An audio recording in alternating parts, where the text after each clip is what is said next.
நாம் ஒரு நிறுவனத்திடமோ அல்லது வேறு எங்காவது ஒரு பெட்டிக் கடையிலோ அல்லது வேறு எங்கு வேலை பார்த்தாலும் அதற்கு கூலி கிடைக்குமா கிடைக்காதா என்ற சந்தேகத்தோடு நாம் வேலை செய்வோம். ஏனென்றால் இவ்வுலகத்தில் உள்ள அத்தனை முதலாளிகளும் பேராசை உடையவர்கள்.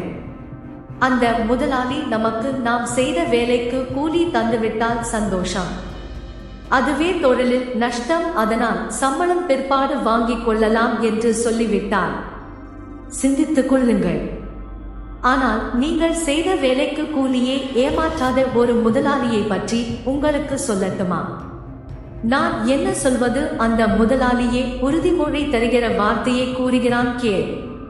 ليوفيهم أجورهم ويزيدهم من فضله إنه غفور شكور.